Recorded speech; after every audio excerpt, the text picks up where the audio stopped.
The first thing Tony registered was the biting cold, a chill that seemed to seep into his very bones. His eyes flicked open, adjusting to the dim lights that barely illuminated the room.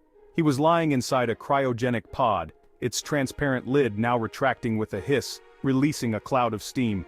He sat up, his bare chest heaving as he took in the sterile, metallic room, the cold air biting at his skin. There was a single steel table with a thin file on it and another pod identical to his, empty. The room felt eerily quiet.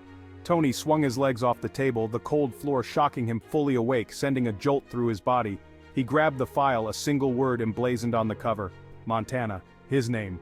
He flipped it open. Photos, reports, all detailing his life, his crimes, his rise and fall.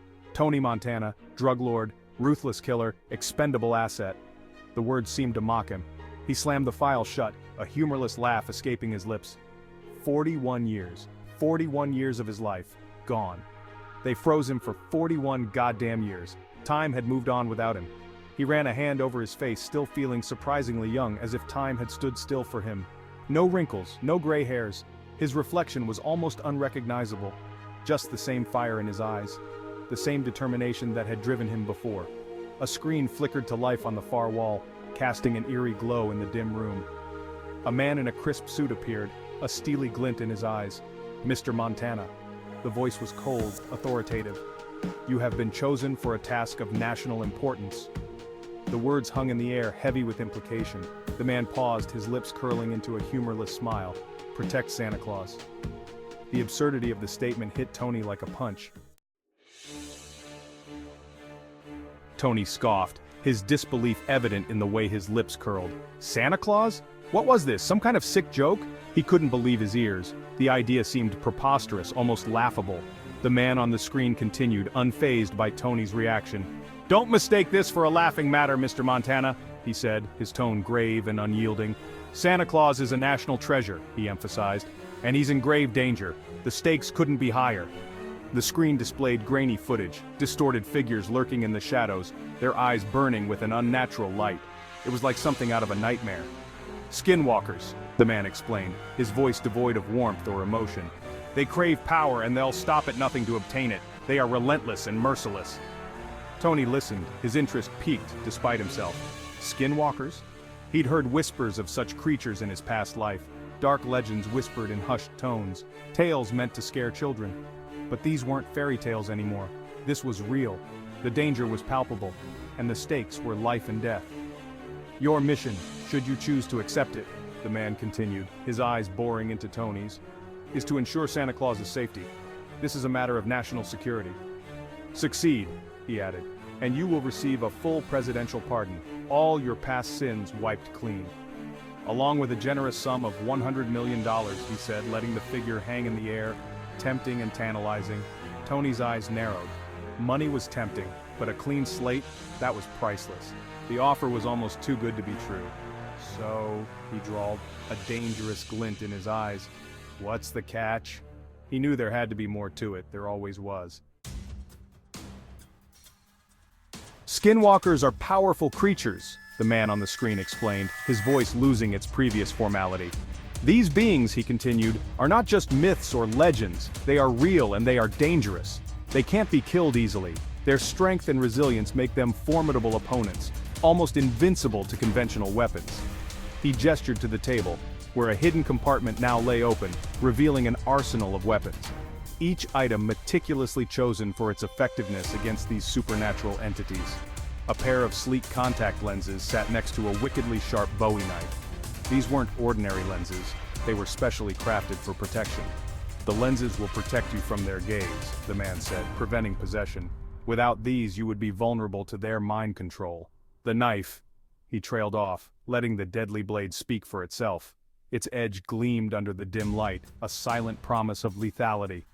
Next to the knife lay a sleek Colt AR-15, a grenade launcher attached beneath the barrel. This weapon was a beast, designed for maximum impact, modified with white ash bullets, the man explained. One of the few things that can harm a skinwalker. These bullets were rare and precious, each one a potential lifesaver. Tony examined the weapons, a slow smile spreading across his face. He felt a surge of confidence, knowing he was now better equipped to face the threat. This was more like it. This felt familiar. the weight of the weapons, the cold steel. It all brought back memories of past battles. He strapped the knife to his leg, the cold steel reassuring against his skin. It was a comforting ritual, one that grounded him in the present. He loaded the AR-15 with practiced ease, the metallic click of the magazine locking into place echoing in the silent room. This was it. He was ready for whatever came next. The snowy landscape stretched before him, a stark white canvas under the pale moonlight. Tony, now clad in warm winter gear, hunkered down near a cave entrance, his breath misting in the frigid air. The AR-15 felt reassuringly heavy in his hands. He was ready. His contact lenses, activated by a hidden switch, hummed faintly, distorting his vision at the edges. He could sense them now, lurking in the shadows, their presence a palpable evil. Waiting. A distant jingle cut through the silence. Santa Claus. He was approaching in his sleigh, illuminated by the soft glow of Rudolph's nose. It was a scene of pure Christmas magic, juxtaposed against the lurking darkness Tony knew was about to be unleashed. As the sleigh drew closer to the cave entrance, the Skinwalkers attacked. They surged from the shadows, their forms shifting and contorting, their eyes burning with a predatory hunger. Their guttural roars shattered the peaceful night. Tony didn't hesitate. He unleashed a torrent of gunfire, the modified bullets finding their marks. The Skinwalkers roared in pain as the white ash burned their flesh, their forms flickering like dying embers, but there were too many. He slammed a fresh magazine into the AR-15, his movements a blur of controlled aggression. He fought with the cold fury of a man possessed, each bullet a testament to his will to survive. But the Skinwalkers were relentless, their numbers seemingly endless. One lunged at Tony, its claws bared, its eyes blazing with malevolent intent. Tony rolled out of the way, the creature's claws tearing through the air where he had been just a moment before. He came up firing, the creature collapsing in a heap at his feet. The stench of fear and burning flesh filled the air. Santa's reindeer snorted in terror, their hooves pawing at the snow. Tony knew he couldn't hold them off forever. He needed to end this, and fast. He grabbed a grenade from his belt, his fingers working with practiced ease. He pulled the pin and hurled it towards the heart of the remaining Skinwalkers, their attention momentarily diverted by the unexpected projectile. The grenade exploded in a blinding flash of light and a deafening roar, the force of the blast throwing Tony back against the snow.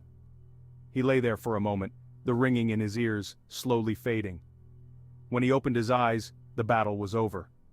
The remaining Skinwalkers lay scattered around him, their forms contorted and still, consumed by the flames. The air was thick with the smell of sulfur and burnt flesh. Silence descended once more, broken only by the gentle jingling of sleigh bells. Santa Claus, miraculously unharmed, climbed down from his sleigh. He looked at Tony, his eyes filled with a mixture of awe and gratitude. "Thank you," he said, his voice deep and booming. "You saved Christmas." Tony, his heart still pounding from the adrenaline, simply nodded. He had faced death and lived to tell the tale, and he had won his freedom. He had earned his second chance. He watched as Santa, his sleigh once again filled with the magic of Christmas, disappeared into the night sky. Tony took a deep breath, the cold air stinging his lungs. He had a lot to think about. He had a new life waiting for him. He pulled out a burner phone, the only other item he had been provided. He dialed a number he knew by heart. "Manny," he said, his voice firm, "get ready, we're going home." The legend of the Skinwalkers has haunted the American Southwest for centuries. These creatures, steeped in Navajo tradition, are said to be humans who have chosen the darkest path imaginable.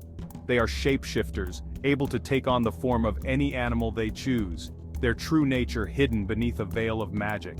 Becoming a Skinwalker is a gruesome and terrifying process, involving unspeakable acts of evil and a complete rejection of humanity. They are driven by an insatiable hunger for power, willing to commit any atrocity to achieve their goals. The Navajo people believe that even speaking of the Skinwalkers can attract their attention. They are creatures of nightmares, best left undisturbed in the darkness. To encounter one is to invite death itself. Tony Montana, once a ruthless drug lord, had faced his demons and emerged victorious. He had stared into the abyss and come out the other side, forever changed by the experience. He had saved Christmas, but more importantly, he had saved himself. He returned to Miami a changed man. He still had the fire, the drive, and the ambition that had always defined him. But now, it was tempered by a newfound wisdom, a knowledge that there were things in this world far more dangerous than any cartel or any drug deal. Tony Montana had faced the ultimate evil and lived to tell the tale, and in doing so, he had become a legend himself. A legend whispered in hushed tones, a cautionary tale about the darkness that lurks at the edge of reality, and the one man who had the audacity to fight back against it.